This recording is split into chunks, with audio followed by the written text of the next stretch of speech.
Aristotle is the champion of this world.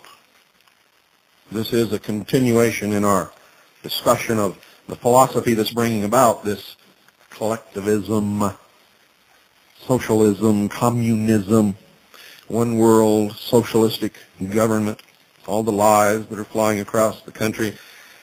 They fly in the face of reason. Aristotle, the champion of this world, the champion of nature, as against the supernaturalism of Plato. Remember him? Denying Plato's world of forms, Aristotle, dear listeners, maintains that there is only one reality. We're talking philosophy here, not religion. Doesn't matter what you believe, just listen. The world of particulars in which we live is this reality, this one reality. The world men perceive by means of their physical senses, the only one you're capable of dealing with, the one in which you are surrounded with sensory perceptions. Universals, Aristotle holds, are merely aspects of existing entities, isolated in thought by a process of selective attention. They have no existence apart from particulars. Reality, he says, is comprised not of Platonic abstractions, but of concrete individual entities, each with a definite nature, each obeying the laws inherent in its nature. It is the outward manifestation of God, if you will, these laws. Aristotle's universe, you see, is the universe of science. Science, men claim, takes us away from God, but in the proving of a natural order, laws that are never broken in nature,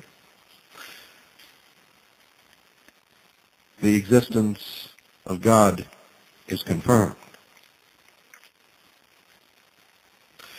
The physical world, in Aristotle's view, is not a shadowy projection controlled by divine dimension, but an autonomous, self-sufficient realm. It is an orderly, intelligible, natural realm which is open to the mind of man. In such a universe, knowledge cannot be acquired by special revelations from another dimension. There's no place for ineffable intuitions of the beyond, such as those found in the Lodge.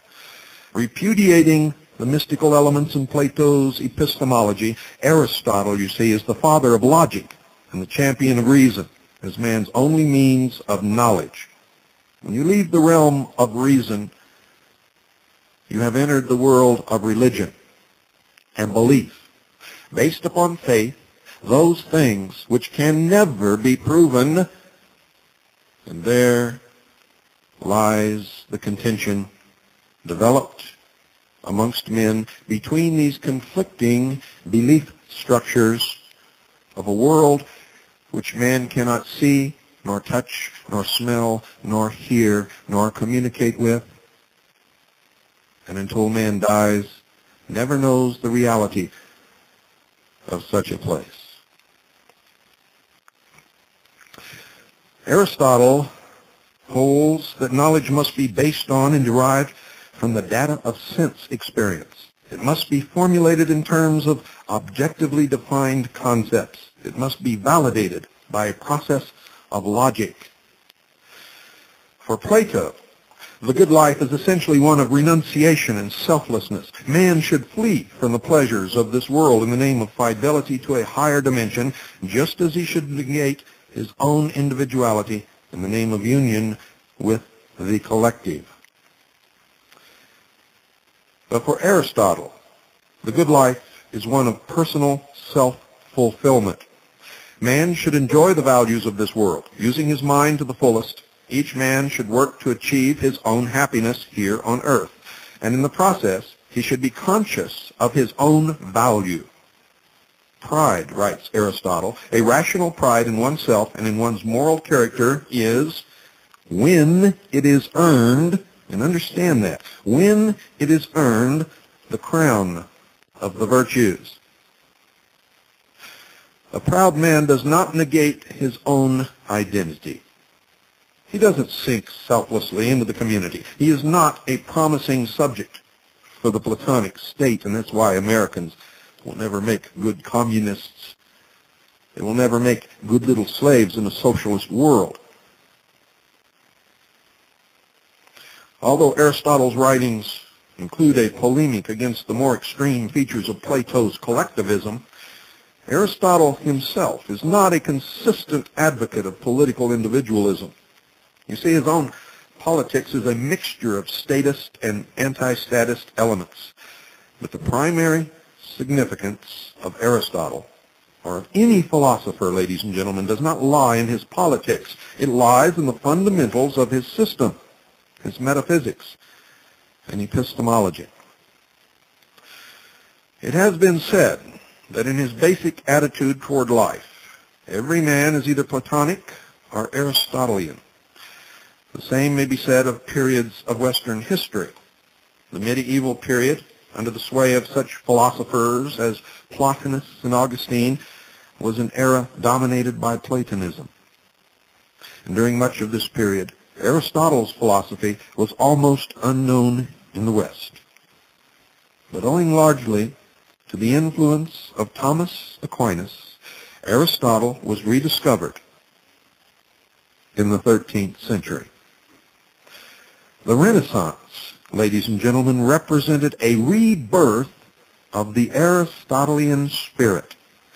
The results of that spirit are written across the next 2 centuries, which men describe properly as the age of reason and the age of enlightenment. It's what brought us out of the inconsistencies and the terrible oppression and the superstitions of the Dark Ages. The results include the rise of modern science, the rise of an individualist political philosophy, the work of John Locke and others, which, quite frankly, are responsible, directly responsible for the ideals and principles upon which America was based. The consequent spread of freedom across the civilized world is one of the outcomes of the Aristotelian philosophy. And the birth of the freest country in the history of the world, in fact, the only country which ever truly set men free, the United States of America. The great corollary of these results, the product of men who were armed with the knowledge of the scientists and who were free at last to act, was the Industrial Revolution, which turned poverty into abundance and transformed the face of the West. The Aristotelianism released by Aquinas in the Renaissance was sweeping away the dogmas and the shackles of the old world, the past. Reason, reason. Freedom, freedom. How many of you have ever said that word and felt it flow across your lips? Freedom. That's right. Try it, everyone. Reason, freedom, and production. We're replacing faith, force, and poverty. The age-old foundations of statism were being challenged and undercut. The tragedy of the West, however, lies in the fact that the seeds of Platonism had been firmly embedded in philosophy almost from its beginning, and had been growing steadily through the post-Renaissance period. Thus, while the revolutionary achievements inspired by Aristotelianism were reshaping the life of the West, an intellectual counter-revolution was at work, gradually gathering momentum. A succession of thinkers was striving to reverse the Aristotelian trend and to resurrect the basic principles of Platonism. It was the Aristotelian philosophy, ladies and gentlemen, that allowed freedom to work. For in order to have reason, ideas must be expressed. Nothing could be censored. Men were free for the first time in the history of the world to say what was on their mind, to exchange ideas, to freely converse in the marketplace and in the meetings where scientists and learned men came together, and in the halls of churches and great religious organizations. For the first time, old dogmas began to be challenged, and some of them rightly so. For the universe, as we know now, never did, as the Pope declared, spin around the earth. And the earth has never been at the center of the universe, nor never will it be. These are the things that our forefathers knew, and that is why they established the protections in the Constitution for each individual citizen, so that reason would prevail. You don't see that anymore, and we're going to talk extensively about it before we're done with our talks on philosophy. The climax, ladies and gentlemen, of this development, the resurrection of the basic principles of Platonism, actually came in the late 18th century. The man who consummated the successful anti-Aristotelian revolution, the man who more than any other put an end to the Enlightenment and opened the door to its opposite, was a German philosopher, the most influential German philosopher in the history, and his name was Immanuel Kant, spelled K-A-N-T. The very famous Masonic writer, who in one of his editions of the Masonic Encyclopedia, his name is Mackey, by the way, he said, to understand Freemasonry, one must understand Kant. And if one does not understand Kant, one cannot understand Freemasonry. A great revelation there. Most of you, no doubt, have never heard of this man. One of Kant's major goals was to save religion, including the essence of religious morality, from the onslaughts of science. His system represents a massive effort to raise the principle of Platonism in a somewhat altered form, once again to a position of commanding authority over Western culture. Kant, you see, places his primary emphasis on epistemological issues. His method of attack is to wage a campaign against the human mind. Man's mind, he holds, is unable to acquire any knowledge of reality. Well, it's clear that Immanuel Kant never in his life listened to the hour of the time. And it's true, because he died a long, long time ago. Just think how it would have changed the world if he could have listened to the hour of the time and gained a real taste of reality. For it was no different in his time than it is today. The common man was fed lie after lie after lie and was manipulated as a herd of sheep is manipulated by the dogs and the shepherd into the pens to be sheared, and then up the hill to the slaughterhouse. In any process of cognition, according to Kant, whether it be sense experience or abstract thought, the mind automatically alters and distorts the evidence confronting it. It filters or structures the material it receives from reality in accordance with a set of innate and subjective processing devices whose operation it cannot escape. Now remember, this is according to Kant. He says the world that men perceive, therefore, the world of orderly spatio-temporal material entities, is essentially a creation of man's consciousness. What men perceive is not reality as it is, but merely reality as it appears to man, given the special structure of the human mind. Thus, for Kant, as for Plato, the universe consists of two opposed dimensions: true reality, a super-sensible realm of things in themselves, in Kant's terminology, and a world of appearances which is not ultimately real, The material world men perceive by means of their physical senses. And this is where things begin to be twisted around. This is where wrong began to become right, and right began to become wrong. Where morals began to disappear.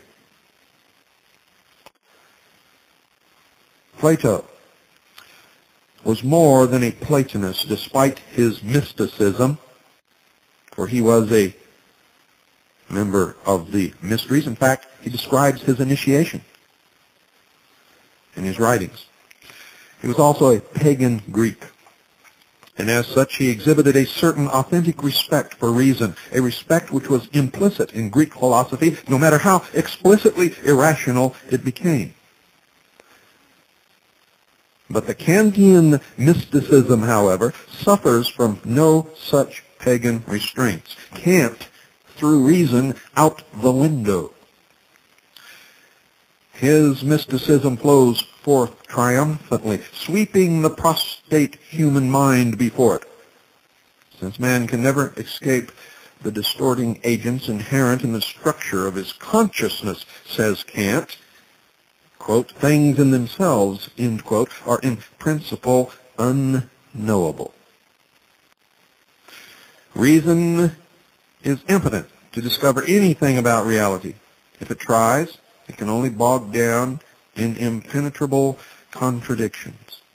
Logic is merely a subjective human device, devoid of reference to or basis in reality. For according to Kant, the world around us is not real. Science, while useful as a means of ordering the data of the world of appearances, is limited to describing a surface world of man's own creation and says nothing about things as they really are. Man's own creation? Must men then resign themselves to a total skepticism? No, says Kant. There's one means of perceiving the barrier between man and existence. Since reason, logic, and science are denied access to reality, the door is now open for men to approach reality by a different, non-rational method. Non-rational. The door is now open to faith. Faith. Taking their cue from their needs, men can properly believe, for instance, in God, and in an afterlife, even though they cannot prove the truth of their beliefs, and even though two different men, no matter that they believe the same thing, will argue amongst their own belief what is real and what is not real. And neither can prove to the other, except by force of personality or argument.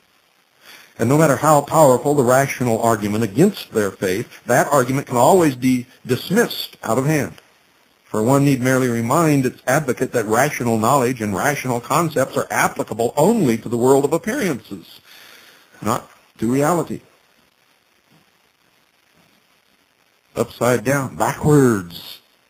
Kant was looking in a mirror.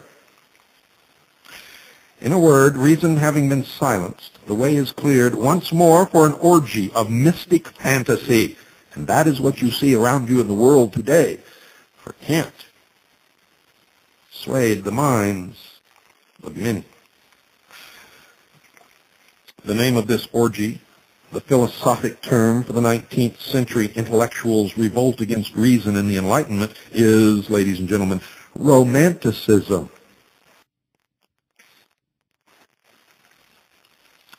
See, many of you have been wondering for a long time what that meant, or you thought you knew. The name of the orgy, the philosophic term for the 19th century intellectuals' revolt against reason and the Enlightenment, is Romanticism. I have, writes Kant, therefore found it necessary to deny knowledge in order to make room for faith. When I was a child, I had faith that Santa Claus was real. I had faith that the Tooth Fairy was real. I had faith that the Easter Bunny laid eggs.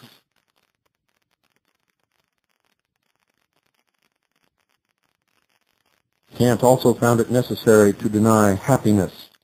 To deny happiness. Socialism denies happiness. You don't believe that.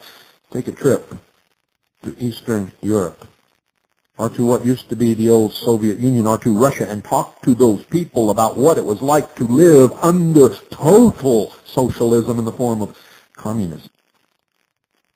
And don't let anybody fool you. There is not much difference between the two, if any.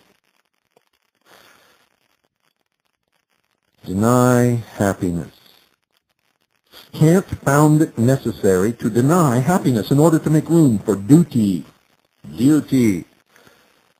And if you know anything about Hitler's Germany, you can already see where he got at least a part of his philosophy. The trains must run on time, even if we have to kill everybody who runs the trains to make them run on time. The essence of moral virtue, he says, is selflessness. Selfless, lifelong obedience to duty without any expectation of reward and regardless of how much it might make one suffer. And if that's true, what is the purpose?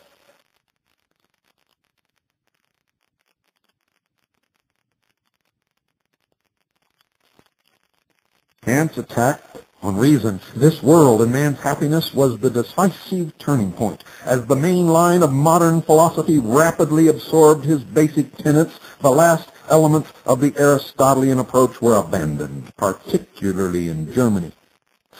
Philosophers turned as a group to variants of Platonism, this time an extreme, militant Platonism, a Platonism shorn of its last vestiges of respect for reason. You see, it is Kant who made possible the sudden mushrooming of the Platonic collectivism in the modern world, and especially in Germany. Kant is not a full-fledged statist, but a philosopher's political views, to the extent that they contradict the essentials of his system, have little historical significance. Kant accepts certain elements of individualism, not because of his basic approach, but in spite of it, as a legacy of the Enlightenment period in which he lived. This merely suggests, ladies and gentlemen, that Kant did not ever grasp the political implications of his own metaphysics and epistemology. He didn't understand the effects of his own thinking. His heirs, however, did. A line of German Romanticist philosophers followed Kant in the 19th century, each claiming to be his true follower, each avid for a reality beyond this world and a means of knowledge beyond reason, each contributing his share to the growth of an impassioned collectivism that poisoned the intellectual atmosphere of Germany. The most famous of these men, the most influential, the ruling figure of 19th century philosophy, whose name you have heard me mention over and over and over again on this broadcast, was Hegel. Hegel, you see, is a post-Kantian Platonist. Taking full advantage of the anti-Aristotelianism sanctioned by Kant, Hegel launches an attack on the root principles of Aristotle's philosophy, on the principles of Aristotelian logic, which even Kant had not dared to challenge directly. He didn't dare. Reality, declares Hegel, is inherently contradictory. It is a systematic progression of colliding contradictions organized in triads, trilateral of thesis, antithesis, synthesis, and men must think accordingly.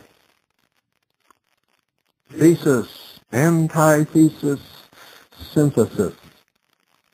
They should not strive for old-fashioned static consistency. They should not be limited by the one-sided Aristotelian view that every existence has a specific identity, that things are what they are, that A is A. On the contrary, he says, they owe their ultimate allegiance to a higher principle, the principle of the identity of opposites, as above, so below.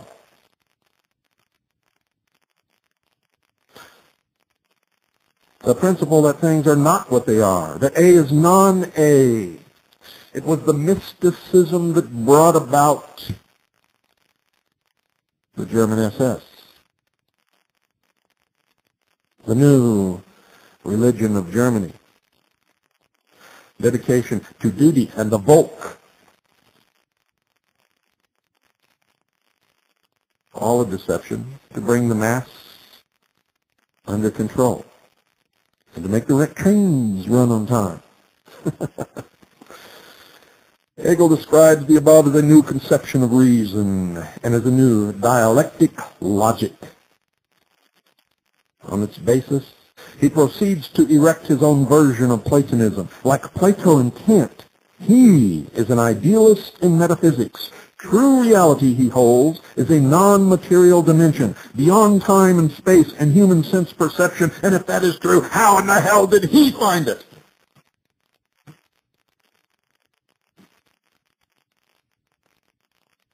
He didn't. He invented it.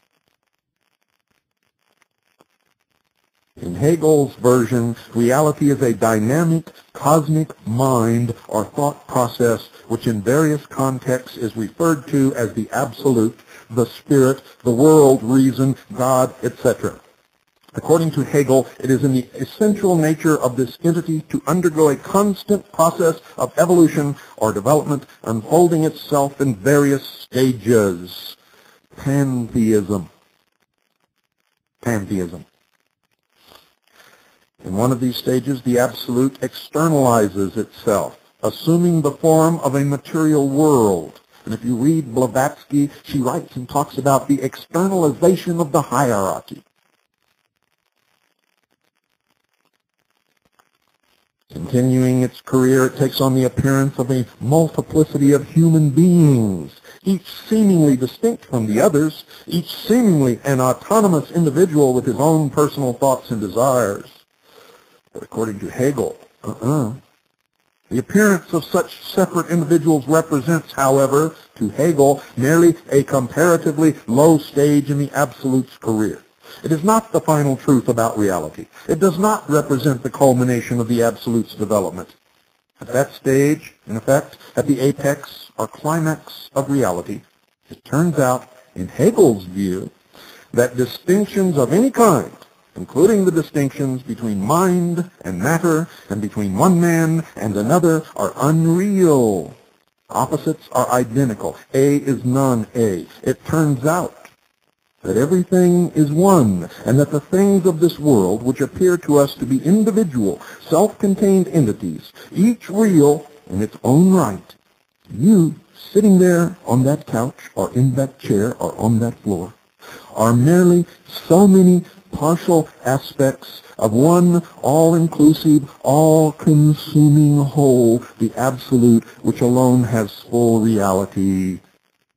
And in Hegel's projection of this, it becomes der Führer, der State, der Volk, ein Reich, ein Volk, ein Führer. Do you understand where we're headed now?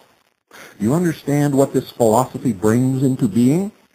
It is the base upon which is built communism, socialism, collectivism. Why am I one of the few who really understands this? For what I just said is written anywhere. The ethics and politics which Hegel derives from his fundamental philosophy can be indicated by two sentences from his Philosophy of Right. Quote, "A single person, I need hardly say, is something subordinate, and as such he must dedicate himself to the ethical whole.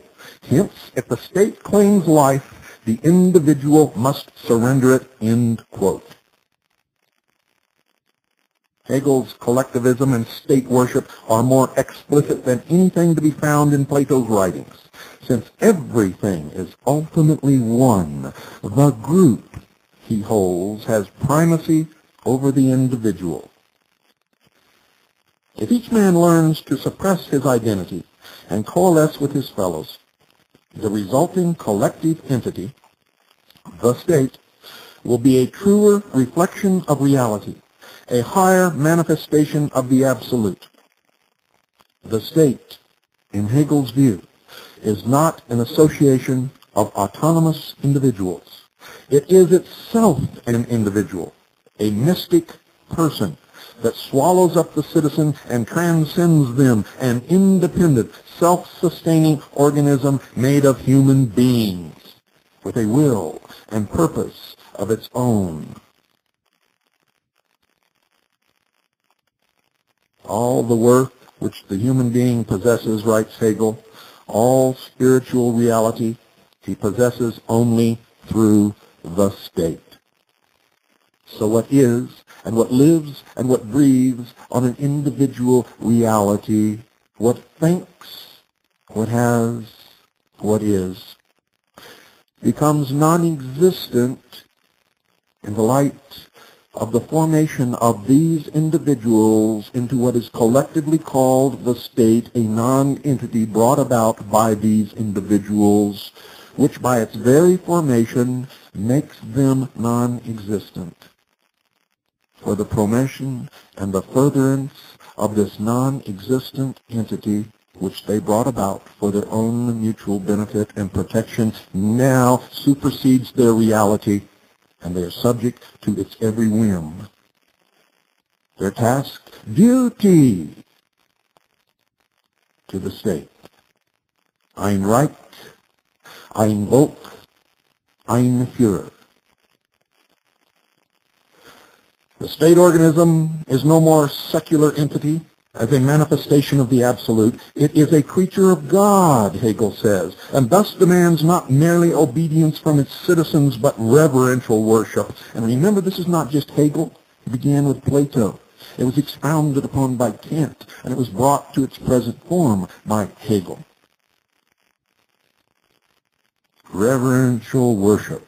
The state is the divine idea as it exists on earth. The march of God in the world, that is what the state is. The purpose of the state, therefore, is not the protection of its citizens. The state is not a means to any human end. As an entity with supernatural credentials, it is an absolute, unmoved end in itself. And it has supreme rights against the individual, whose supreme duty it is to be a member of the state. And those who adhere to these ideas and ideals don't even understand what it is that they are doing or bringing about or even are a part of.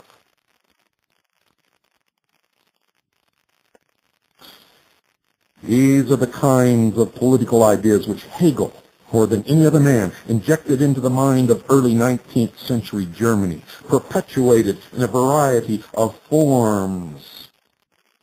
Perpetuated in a variety of forms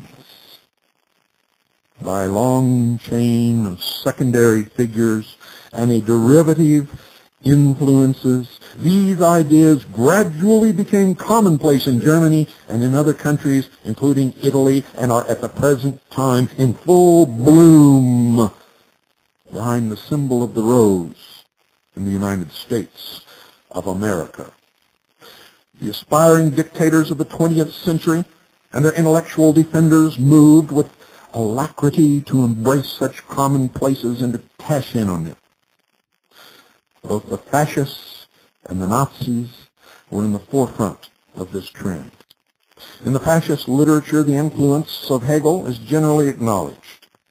Prominent neo-Hegelian philosophers, such as Mario Palmieri and Giovanni Gentile, upheld fascism on a Hegelian foundation and earned a formal endorsement from Mussolini.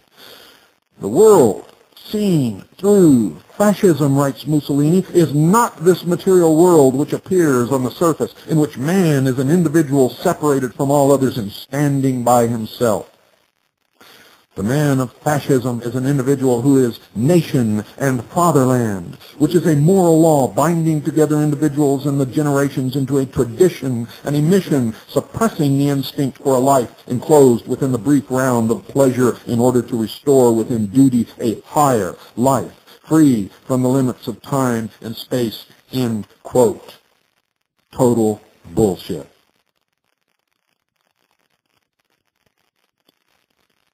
Nazi literature is not so overtly Hegelian in its formulations. Posing as the spokesman for a higher biological truth, the Nazis generally dropped the idealistic metaphysics of Hegel and even attacked him. Admittedly or not, however, the Nazis, like the fascists, rely completely on the ideas of Hegel, not only for their basic collectivist approach, but for many of the more specific political theories necessary to implement it in practice. Hegel, for instance, seeks to undercut any individualist opponents by proclaiming that statism represents a passion for human liberty. When in practice, human liberty is not allowed.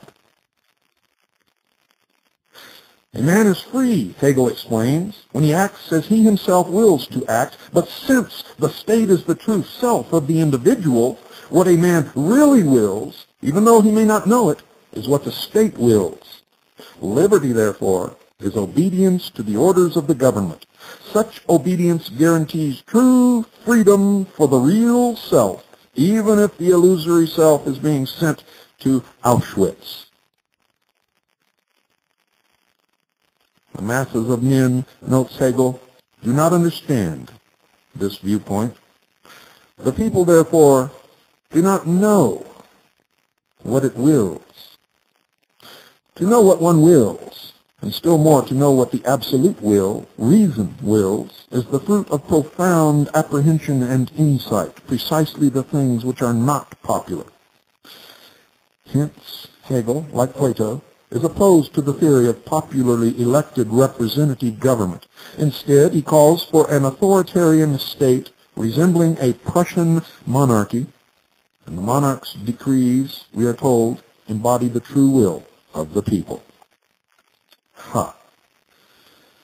And if liberty is to be the attribute of the real man, says Mussolini, and not of the scarecrow invented by the individualistic liberalism, then fascism is for liberty. It is for the only kind of liberty that is serious, the liberty of the state. There is no freedom of the individual, says the Nazi Otto Dietrich. There is only freedom of peoples, nations, or races, for these are the only material and historical realities through which the life of the individual exists.